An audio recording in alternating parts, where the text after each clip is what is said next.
જો સવારમાં નાસ્તા માટે બેઠા છીએ અને જો ભાઈ કોણ આવ્યું છે. Welcome to Ahmedabad. આવી ગયા જો મહેમાન આવી ગયા છે. મહેમાન નથી અમે લ્યો ઘરધણી આવી ગયા છે. મહેમાન તો ગયા તા આવી ગયા પાછા અમે. જો બંને બ્રેકફાસ્ટ કરવા માટે બેઠા છીએ. ચા બા પીએ અને વાહ જેવું બીજું હું. કેવી રહી તમારી ટ્રીપ? એક નંબર. બહુ મસ્ત ટ્રીપ રહી. મજા આવી? બહુ મજા આવી. અમને પણ બહુ મજા આવી. એ તો મને ખબર જ હતી તમને મજા આવશે, બેયને મજા આવી ગઈ જો કે. અને નીરવ ક્યાંક નવી જગ્યાએથી ખાખરા લાવ્યો છે એટલે એવું કહે છે કે આ ખાખરા પતાવવાના છે. હવે ટેસ્ટ કરીને જોઈએ. પતાવવાના નથી, ટ્રાય કરે એમ કહું છું. એટલે તું એમ જ કહેશો ને કે આ પતે પછી જ પાછા જૂના લાવશું આપણે. આ હારા હોય કે ખરાબ પણ આ પતાવવાના તો છે જ. એટલે આ ગમે તો આ લાવશું, અધરવાઇઝ પાછા જે અમે રેગ્યુલર ખાઈએ ને એ લાવશું એમ.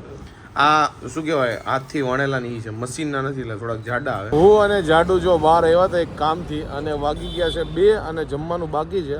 ફટાફટ ઘરે જઈએ અને એટલો તડકો છે ને વાત જવા દો. અને આ એક્ટિવા લઈને આવ્યા હતા ને તો એમાં સીટમાં બેઠા ને તો એટલું ગરમ ને કે એક ઠંડી પાણીની બોટલ લેવી પડી ને માથે રેડી થઈ જઈને અમારે બેસાડું.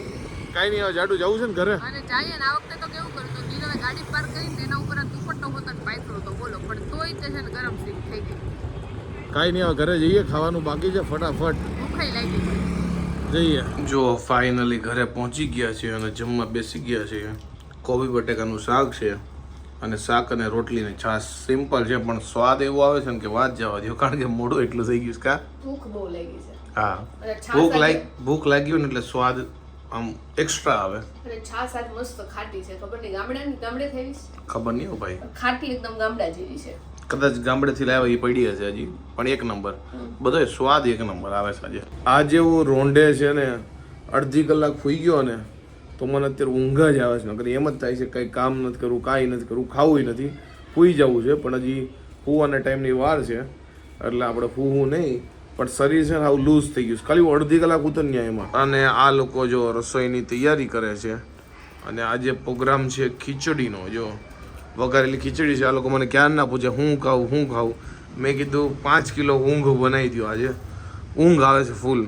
પણ એમાં એવું જ થાય કે હું આજે હુઈ ગઈ હતી. હુઈ જાય ને એટલે શરીર છે ને રબર જેવું થઈ જાય, મજા જ ન આવે. આમ અમુકના બધા હુઈ જાય ને તો એનર્જી આવે અને મારે તો ઉલટું છે, હુઈ જાવ એટલે અમુકની એનર્જી ડાઉન થઈ જાય.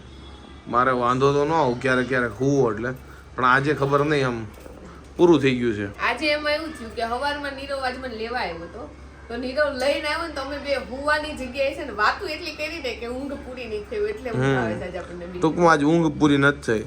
આને લેવા ગયો ને પછી આવીને પાછા સૂતા હતા ને તો વચ્ચે વાતો કરતા હતા ને. The next day. તો જો અમે અહીંયા કુંભગઢામાં આવ્યા છીએ મારા ભાઈના ઘરે. જો આ કૃષ્ણા ભાભીના ઘરે કુંભગઢો છે, મારા મામીના ઘરે. તો જો ક્રિશાબેન જાય છે કુંભગઢો લઈને.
જો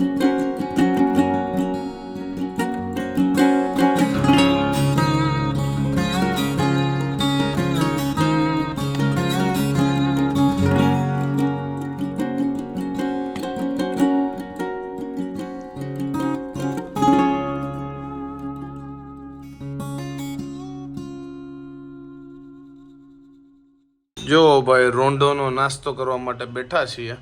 જેવી રીતે કાલે મને બહુ ઊંઘ આવતી હતી ને એવી રીતે આજે આના જો બહુ ઊંઘ આવે છે. એનું મોઢું જો નકરી ઊંઘ જ આવે છે ને.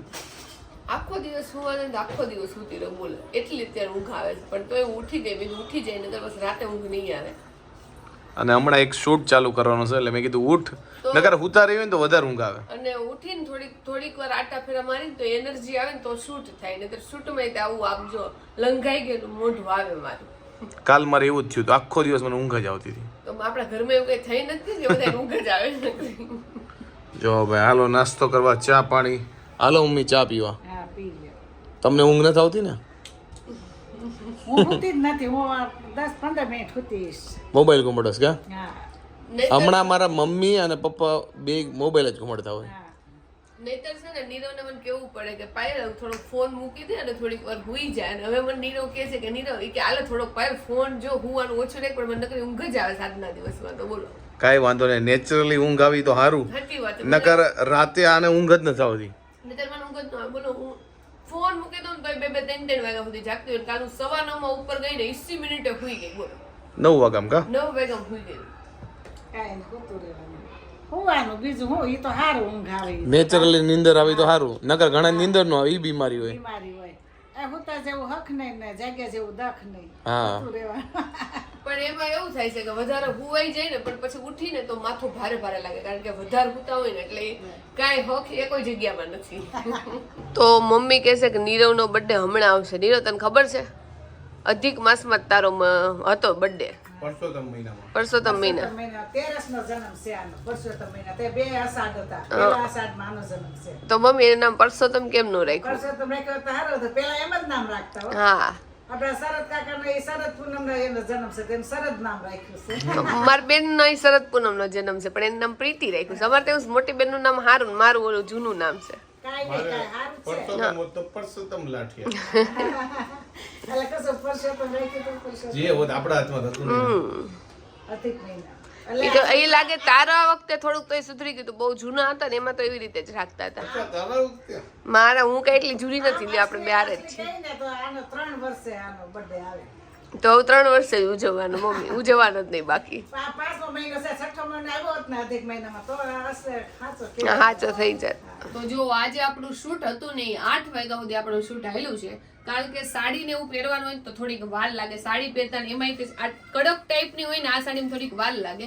લાઈક લૂઝ કાપડની હોય તો ફટોફટ આપણે છૂટા પલ્લુની પહેરી નાખી અને આ સાડી પહેરીને ત્યારનો નીરવ મને કે કાંઈક અલગ લાગે કાંઈક અલગ લાગે. મેં તો તે કદાચ પીન મારીને તો અલગ તને એ લાગતું હોય છે બાકી મને તો કઈ અલગ લાગતી નથી આ સાડી. અને આ સાડી કેવી લાગે છે કોમેન્ટમાં કહેજો. અને નીરવને યાદ નથી બોલો મારા લગ્નના બીજા દિવસે જ આ સાડી પહેરી હતી તો મને કે આ તારી સાડી છે એટલું નીરવ ભૂલી જાય છે. આજ જાડુ એ સાડી પહેરીને મેં તો કાંઈક અલગ લાગે છે. રેગ્યુલર તું સાડી પહેરીને એવી લુક નહીં લાગતું, કાંઈક અલગ લાગે છે. એટલે ખરાબ લાગે છે કે સારું? નહીં ખરાબ નથી લાગતી પણ મને કાંઈક એમ લાગે છે અલગ સ્ટાઇલ થી પહેરી હોય. કાં તો કદાચ છેડો થોડોક મોટો હોય અને કાં તો સ્પીડમાં પહેરી હોય એટલે તને કદાચ એવું લાગતું હોય છે કે મને તો બરોબર જ લાગે. તો રૂમની આપણી હાલત જુઓ, ખાલી બધી વસ્તુ અહીંયા પડી છે તો આ બધી છે ને ઠેકાણે પાડી દઈ. અને સાડી આપણે થોડીક વાર પહેરી છે ને તો થોડીક વાર બહાર હૂકવી દેવું અને પછી મૂકશું કારણ કે એમને થોડીક પરસેવા વાળી થઈ હોય એટલે. અને આ જો બધી વસ્તુ આપણે મૂકી દઈએ. જો આપણે ફટાફટ શૂટ પતાવીને છે ને આપણું દાઢીનું કામ પતાય એવા કારણ કે આવતીકાલે પ્રસંગમાં જવાનું છે અને આજે કામ ન પતે તો કાલે પછી બધું દોડાદોડ થાય. એક બાજુ ત્યાં જવાનું, એક બાજુ દાઢી કરવાનું બાકી હોય અને જમવા બેઠા છીએ. જમવામાં જો આપણે તળેલી રોટલી છે, સાથે ચા લીધી છે અને રોટલીનું શાક હોતે છે. અને જો પપ્પા પાયલ ને હું બેઠા છીએ અને મમ્મી ને 11 છે એટલે એ નથી બેઠા. જો હાલો જમવા. જો બહુ દિવસ પછી છે ને હું જાડુ બંને ચાલવા માટે આવ્યા છીએ એટલે આજે અમારો આમ ગણો તો પહેલો દિવસ ગણાય એટલે આજે માપનું હાલશું. નકર એવું ન થાય કે આજે એટલું હાલ નાખી કાલ પગ દુખે. થોડુંક પાછું ધીમે ધીમે ચાલુ કરશું.